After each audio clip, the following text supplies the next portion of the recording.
తెలంగాణలో అధికారాన్ని కోల్పోయిన బీఆర్ఎస్ పార్టీకి మరో షాక్ తగిలింది.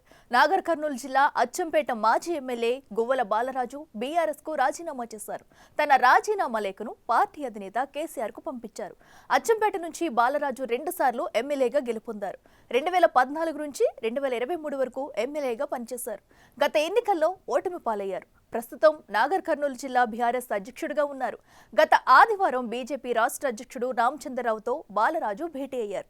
దీంతో ఆయన బీజేపీలో చేరవచ్చనే ప్రచారం జరుగుతుండటం హాట్ టాపిక్ గా అయింది. అసలు బాలరాజు లెక్కలేంటి? తెలంగాణలో స్థానిక సంస్థల ఎన్నికలకు సన్నాహాలు జరుగుతున్న వేళ ప్రతిపక్ష బీఆర్ఎస్ కు ఎదురు దెబ్బ తగిలింది. గులాబీ పార్టీలో కీలకంగా వ్యవహరించిన నాగర్ కర్నూలు జిల్లా అచ్చంపేట మాజీ ఎమ్మెల్యే, నాగర్ కర్నూలు జిల్లా బీఆర్ఎస్ అధ్యక్షుడు గువ్వల బాలరాజు ఆ పార్టీకి రాజీనామా చేశారు. ఈ మేరకు ఆయన తన రాజీనామా లేఖను ఆ పార్టీ అధినేత కేసీఆర్ కు పంపించారు. బాలరాజు తన రాజీనామా లేఖను పంపించినట్లు, అయితే ఆయన్ను బుజ్జగించేందుకు బీఆర్ఎస్ అధిష్టానం ప్రయత్నించినట్లు తెలిసింది. కానీ బాలరాజు మాత్రం తన రాజీనామా విషయంలో పునరాలోచన లేదని చెప్పినట్లు సమాచారం. గువ్వల బాలరాజు బీఆర్ఎస్ అధికారంలో ఉన్నప్పుడు సంచలనాలకు కేర్ అడ్రస్ గా మారిన అచ్చంపేట మాజీ ఎమ్మెల్యే, కాంట్రవర్సీలకు కేర్ అడ్రస్ గా మారిన బాలరాజు తన నిర్ణయంతో రాష్ట్రంలో హాట్ టాపిక్ గా మారారు. గులాబీ బాస్ కేసీఆర్ తనకు అండగా ఉన్నంత వరకు తనను ఎవరూ టచ్ చేయలేరని, ఒకానొక సందర్భంలో నేనే రాజు నేనే మంత్రి అన్న చందంగా వ్యవహరించిన గువ్వల బాలరాజు గులాబీ పార్టీ బీజేపీలో విలీనమవుతుందని ప్రచారం జరుగుతున్న నేపథ్యంలో పార్టీకి రాజీనామా చేయటం క్యాడర్ ని అయోమయంలో పడేసిందట. నాగర్ కర్నూల్ బీఆర్ఎస్ జిల్లా అధ్యక్షుడిగా ఉన్న గువ్వల బాలరాజు పార్టీకి గుడ్ బై చెప్పటం తీవ్ర కలకలం రేపుతోంది. తెలంగాణ రాష్ట్ర ఆవిర్భావం తరువాత గువ్వల బాలరాజుకు రాజకీయ భవిష్యత్తును ఇచ్చింది గులాబీ పార్టీని. 2014-2018లలో జరిగిన అసెంబ్లీ ఎన్నికల్లో అచ్చంపేట నుంచి 2 సార్లు ఎమ్మెల్యేగా గెలుపొందారు. మొదటి నుండి దూకుడు రాజకీయాలకు పెట్టింది పేరు. నియోజకవర్గంలో తను చెప్పింది శాసనం అన్నట్టుగా పాలన కొనసాగించాడు. గడచిన అసెంబ్లీ ఎన్నికలకు ముందు మొయినాబాద్ ఫామ్ హౌస్ వ్యవహారంలో సంచలనంగా మారాడు.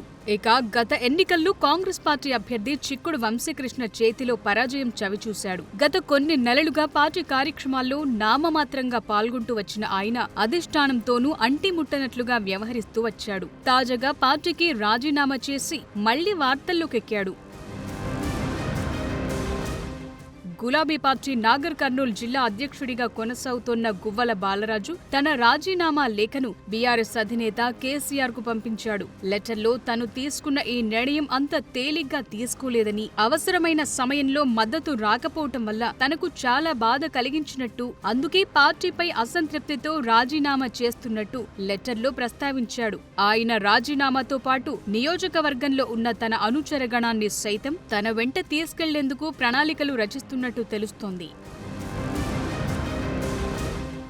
గువ్వల బాలరాజు నిర్ణయంతో ఉమ్మడి పాలమూరు జిల్లాలో రాజకీయ సమీకరణాలు మారిపోయే పరిస్థితులు కనిపిస్తున్నాయి. అతను గులాబీ నీడను వేడి కాషాయ కండువా కప్పుకుంటారనే ప్రచారం కొనసాగుతోంది. దానికనుగుణంగానే గత కొద్ది రోజులుగా తన సన్నిహితులతో మాట్లాడి నిర్ణయం తీసుకున్నట్టు తెలుస్తోంది. వచ్చే ఎన్నికల్లో అచ్చంపేట నియోజకవర్గం నుండి మాజీ ఐపీఎస్ ఆర్ఎస్ ప్రవీణ్ కుమార్ కు అవకాశమిచ్చేందుకు గులాబీ పార్టీ నిర్ణయం తీసుకోవటమే బాలరాజు రాజీనామాకు కారణంగా తెలుస్తోంది.